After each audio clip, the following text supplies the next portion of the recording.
शिवम सिंह आपके अपने YouTube channel प्रगति study point पर आपका स्वागत अभिनंदन करता हूं। दोस्तों 1 से 12 सितंबर तक के बीच की जो भी करंट है वो आपके सामने मैं रखूंगा और आगामी परीक्षाओं में आपको मददगार साबित होगी। तो पहला क्वेश्चन है, सितंबर 2024 में नागालैंड के किन जिलों में इनर लाइन परमिट IPL लागू किया गया? ऑप्शन है कोहिमा, मोन और फेक। ऑप्शन बी है चुमौकेदिया, न्यूलैंड और दीमापुर। ऑप्शन सी है मोकोक चुंग, जुन्नेबोटो और बोखा। तुएन सांग, किफरी और लानलेंग। तो आंसर है आपका चुमौकेदिया, न्यूलैंड और दीमापुर। नागालैंड राज्य ने 11 सितंबर 2024 को चुमौकेदिया, न्यूलैंड और दीमापुर जिलों में ILP के कार्यान्वयन को मंजूरी दे दी है। कब दे दी है? 11 सितंबर 2024 को। 11 सितंबर 2024 को। अगला क्वेश्चन है कि पुरुष एशियाई हॉकी चैंपियंस ट्रॉफी 2024 8 से 7 सितंबर तक किस शहर में आयोजित की गई? तो आपका ऑप्शन है नई दिल्ली भारत, कोलालमपुर मलेशिया, होलोनबुर चीन, टोक्यो जापान। तो आपका आंसर है होलोनबुर चीन में 8 से 17 सितंबर तक पुरुष एशियाई हॉकी चैंपियंस ट्रॉफी आयोजित की गई। होलोनबुर चीन में 11 सितंबर 2024 को राउंड रॉबिन चरण में मलेशिया पर जीत के बाद भारतीय हॉकी टीम ने पुरुष एशियाई चैंपियंस ट्रॉफी के सेमीफाइनल के लिए क्वालिफाई कर लिया है। सेमीफाइनल में कौन पहुंचा है? भारत पहुंचा है।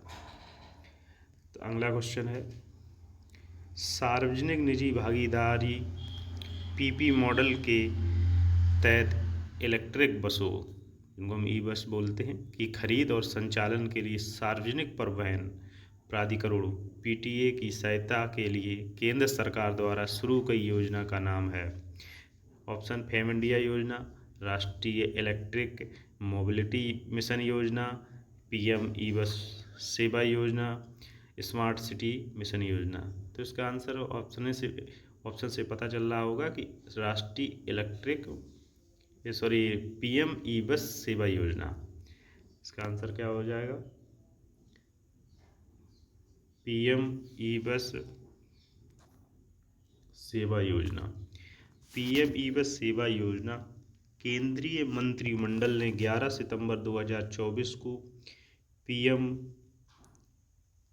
ई बस सेवा भुगतान सुरक्षा तंत्र PSM योजना को मंजूरी दी है। अगर पूछा जाए कब मंजूरी दी है तो 11 सितंबर 2024 को। 11 सितंबर 2024 को।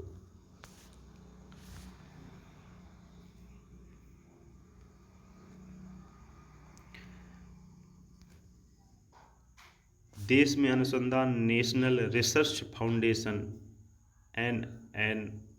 ANRF की क्या भूमिका है? यह खेल अनुसंधान के लिए धन मुहैया कराता है।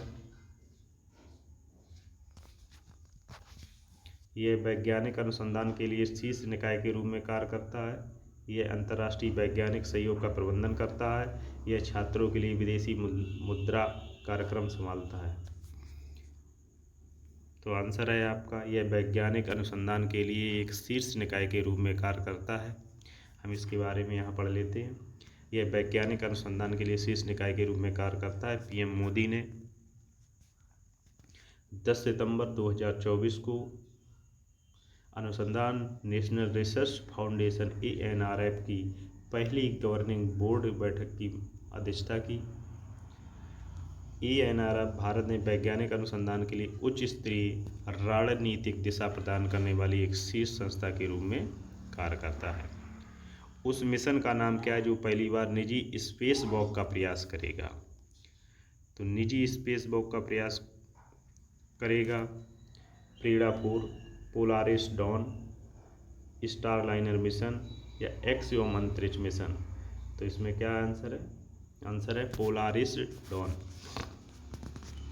पोलारिस डॉन 4 निजी अंतरिक्ष यात्रियों का एक दल स्पेस एक्स मिशन की तैयारी कर रहा है, जो पहली बार निजी स्पेस वॉक का प्रयोग करेगा। पोलारिस डॉन नामक मिशन को फ्लोरिडा में नासा के कैनेडी स्पेस सेंटर से स्पेस एक्स के क्रू ड्रैगन कैप्सूल पर लॉन्च किया जाएगा। पोलारिस डॉन मिशन का वित्त पोषण कौन कर रहा है? अगला क्वेश्चन है कि पोलारिस डॉन मिशन का वित्त पोषण कौन कर रहा है? तो इसका वित्त पोषण कर रहा है option NASA, Elon Musk, Axiom Space या जेरेड इसॉकमैन। तो आंसर है जेरेड इसॉकमैन। अच्छा, जेरेड इसॉकमैन क्या कर रहे हैं? ये जेरेड इसॉकमैन मिशन को वित्त पोषित कर रहे हैं, जो उनके पोलारिस कार्यक्रम का हिस्सा हैं। कौन? जेरेड इसॉकमैन, जिसमें भविष्य के मिशनों की योजना बनाई गई, जिसमें स्पेस एक्स की स्टारशिप भी शामिल है। राष्ट्रीय राजमार्ग शुल्क नियम 2008 सितंबर 2024 में संशोधन के अनुसार टोल प्लाजा पर समर्पित लेन का उपयोग करने के लिए वाहनों को किस प्रणाली से लैस होना चाहिए? तो जो राष्ट्रीय राजमार्ग शुल्क 2008 में है, अब इसमें 2024 सितंबर में संशोधन हुआ है टोल प्लाजा पर। तो ऑप्शन है आपका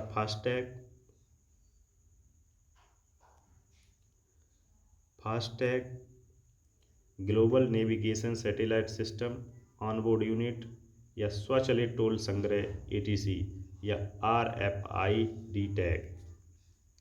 इसमें आपका आंसर है global navigation satellite system GNSS onboard unit. Global navigation satellite system GNSS onboard इकाइयों वाले वाहनों के लिए एक समर्पित लेन बनाई जाएगी। करंट अफेयर्स 10 सितंबर 2024। किन 2 देशों ने अंतर्राष्ट्रीय सौर गठबंधन की शुरुआत की? भारत और फ्रांस ने सौर गठबंधन की शुरुआत की है। भारत और फ्रांस ने, भारत और संयुक्त राज्य अमेरिका, भारत और फ्रांस, भारत और जर्मनी, भारत और चीन। आपका आंसर है भारत और फ्रांस। तो भारत और फ्रांस ने अंतर्राष्ट्रीय सौर गठबंधन ISA सौर संसाधन संपन्न देशों का एक गठबंधन है, जिसे 2015 में COP21 पेरिस समझौते के दौरान भारत और फ्रांस द्वारा शुरू किया गया था। 9 सितंबर 2024 को नेपाल आधिकारिक तौर पर इंटरनेशनल सोलर अलायंस का 101वां सदस्य बन गया। कौन बन गया है? 9 सितंबर 2024 को नेपाल 101वां सदस्य बन गया ISA का 101वां सदस्य बना है। कौन बना है? तो नेपाल बना है। पुरुष एकल में 2024 US ओपन ग्रैंड स्लैम खिताब किसने जीता?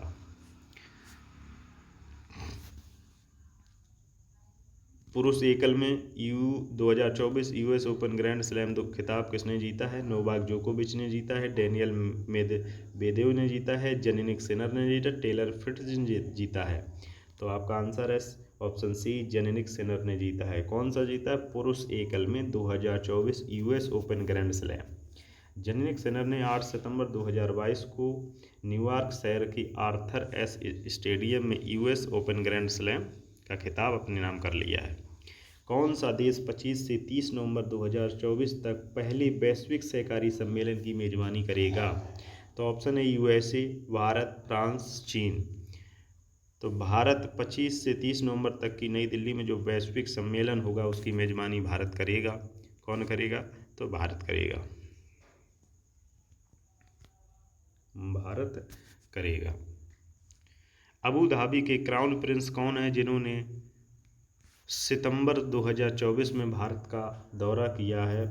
तो शेख खालिद और शेख मोहम्मद बिन राशिद अल मखतूम शेख खालिद बिन मोहम्मद बिन जायद अल नाहयान, शेख मोहम्मद बिन जायद अल नाहयान, शेख अब्दुल्ला बिन जायद अल नाहयान। तो शेख खालिद बिन मोहम्मद बिन जायद अल नाहयान ये अबू धाबी के क्राउन प्रिंस हैं, जो प्रधानमंत्री नरेंद्र मोदी ने 9 सितंबर 2024 को क्राउन प्रिंस की 2 दिवसीय आधिकारिक भारत यात्रा के दौरान अबू धाबी के क्राउन प्रिंस बिन मोहम्मद बिन जायद अल नहयान से मुलाकात की।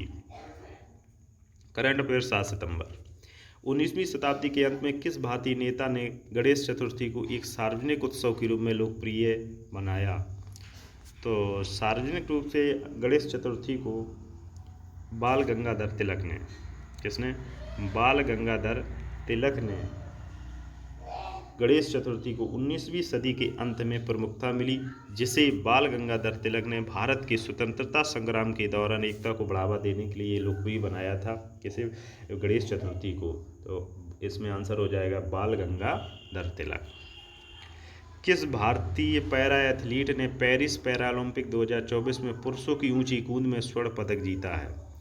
पुरुषों की ऊंची कूद में तो प्रवीण कुमार पैरा एथलीट है, जो 6 सितंबर 2024 को पैरा ओलंपिक में पुरुषों की ऊंची कूद में स्वर्ण पदक इन्होंने अपने नाम किया है। स्वर्ण पदक अपने नाम किया है किन्होंने? प्रवीण कुमार ने। 6 सितंबर 2024 को चांदीपुर उड़ीसा से सफलतापूर्वक लॉन्च की गई इंटरमीडिएट रेंज बैलिस्टिक मिसाइल अग्नि-4 किस प्रकार की मिसाइल है? तो जो अग्नि-4 है, सतह से सतह पर मार करने वाली बैलिस्टिक मिसाइल है। अग्नि से जो सतह से सतह पर मार करने वाली बैलिस्टिक मिसाइल है। अग्नि मिसाइल भारत द्वारा विकसित लंबी दूरी की है परमाणु हथियार सक्षम सतह से सतह पर मार करने वाली बैलिस्टिक मिसाइलें हैं। तो इसमें आपका आंसर हो जाएगा कि सतह से सतह पर मार करने वाली बैलिस्टिक मिसाइल। 6 सितंबर 2024 का करंट अफेयर। 2024 में पहला अंतर्राष्ट्रीय सौर महोत्सव कहाँ आयोजित किया जा रहा है? अंतर्राष्ट्रीय सौर महोत्सव कहाँ आयोजित किया जा रहा है? तो नई दिल्ली में किया जा रहा है। अंतर्राष्ट्रीय सौर गठबंधन ISA द्वारा आयोजित पहला अंतर्राष्ट्रीय सौर महोत्सव 5 से 6 सितंबर 2024 को नई दिल्ली में आयोजित किया गया था। तो नई दिल्ली में आयोजित किया जा रहा है। सितंबर 2024 में फ्रांस के नए प्रधानमंत्री के रूप में किसे नियुक्त किया गया है? सितंबर 2024 फ्रांस के नए प्रधानमंत्री को मिशेल बार्नियर को नियुक्त किया गया है। फ्रांस के राष्ट्रपति इमैनुअल मैक्रोन ने 5 सितंबर 2024 को मिशेल बार्नियर को प्रधानमंत्री नियुक्त किया। तो किस इसमें आंसर होगा आपका मिशेल बार्नियर। यूपी कैडर की उस IAS अधिकारी का नाम बताइए जिन्होंने पेरिस में 2024 पैरा ओलंपिक खेलों में पुरुष एकल बैडमिंटन SL4 श्रेणी में रजत पदक जीता है। तो ये आपके सुभाष एल एथिराज हैं। भारतीय para badminton star Subhash La Niña केरे यतिराज ने पेरिस में 2024 पैरालंपिक खेलों में पुरुष एकल SL4 वर्ग में रजत पदक हासिल किया है। तो इसमें आपका आंसर है सुभाष एल यतिराज। 5 सितंबर 2024 के कुछ महत्वपूर्ण करंट अफेयर हैं। भारत में शिक्षक दिवस किस भारतीय नेता की जयंती के रूप में मनाया जाता है? ये तो लगभग सभी को पता होगा। डॉक्टर सर्वपल्ली राधाकृष्णन। डॉक्टर सर्वपल्ली राधाकृष्णन की जयंती पर हम लोग शिक्षक दिवस मनाते हैं। भारत में शिक्षक दिवस प्रत्येक वर्ष 5 सितंबर को डॉक्टर सर्वपल्ली राधाकृष्णन की जयंती पर मनाया जाता है। तो इसमें आपका आंसर है डॉक्टर सर्वपल्ली राधाकृष्णन। भारत सरकार ने हाल ही में किस नागा गुट के साथ युद्ध विराम समझौते को एक और वर्ष के लिए 7 सितंबर 2025 तक बढ़ा दिया है? भारत सरकार ने हाल ही में किस नागा गुट के साथ युद्ध विराम समझौते को एक और वर्ष के लिए 7 सितंबर 2025 तक बढ़ाया है? तो NSCN के निक्की गुट। NSCN के निक्की गुट। भारत सरकार ने national socialist council of Nagaland NSCN Nikki गुट के साथ युद्ध विराम समझौते को 8 सितंबर 2024 से 7 सितंबर 2025 तक एक और साल के लिए बढ़ा दिया है। तो कौन सा है? NSCN के निक्की गुड। हाल ही में इंग्लिश चैनल तैरकर पार करने वाले सबसे उम्र दराज भारतीय कौन बनी है? सबसे उम्र दराज भारतीय बनी है सिद्धार्थ अग्रवाल, जो 49 वर्ष के हैं। ये 29 अगस्त 2024 को इंग्लिश चैनल को पार करने वाले सबसे उम्र दराज भारतीय बन गए हैं। तो इसमें आपका आंसर हो जाएगा सिद्धार्थ अग्रवाल। तीरंदाजी में पैरा ओलंपिक स्वर्ण पदक जीतने वाले पहले भारतीय बने हरविंदर सिंह, जो 4 सितंबर 2024 को पेरिस 2024 पैरा ओलंपिक में तीरंदाजी में भारत का पहला स्वर्ण पदक जीता है। तीरंदाजी में पहला पैरा ओलंपिक में स्वर्ण पदक पहला जीता है किसने? हरविंदर सिंह ने।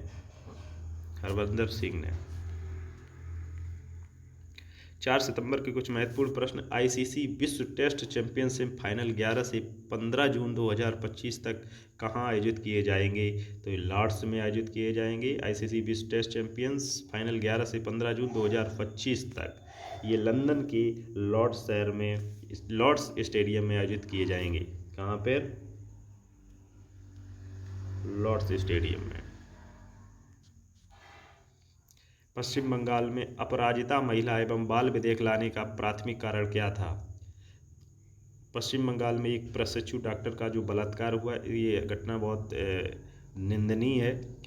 बलात्कार और हत्या का जो मामला आया है, तो 9 अगस्त को एक प्रशिक्षु डॉक्टर की दुखद बलात्कार और हत्या के जवाब में 3 सितंबर 2024 को पश्चिम बंगाल विधानसभा ने सर्वसम्मति से अपराजिता महिला और बाल विधेयक पश्चिम बंगाल आपराधिक कानून और संशोधन 2024 पारित किया है। तो इसमें आपका आंसर एक प्रशिक्षु डॉक्टर का बलात्कार और हत्या।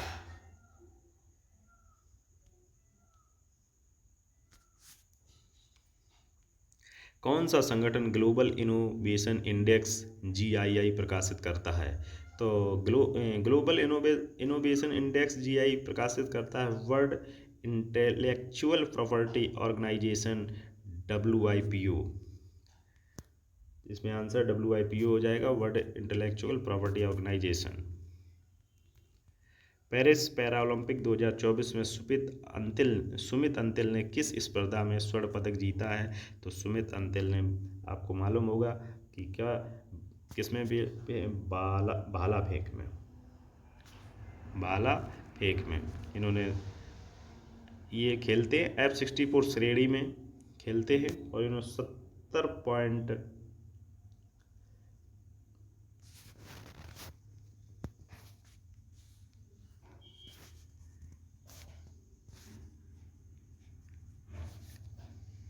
इन्होंने 70.59 मीटर थ्रो के साथ स्वर्ण पदक जीता है।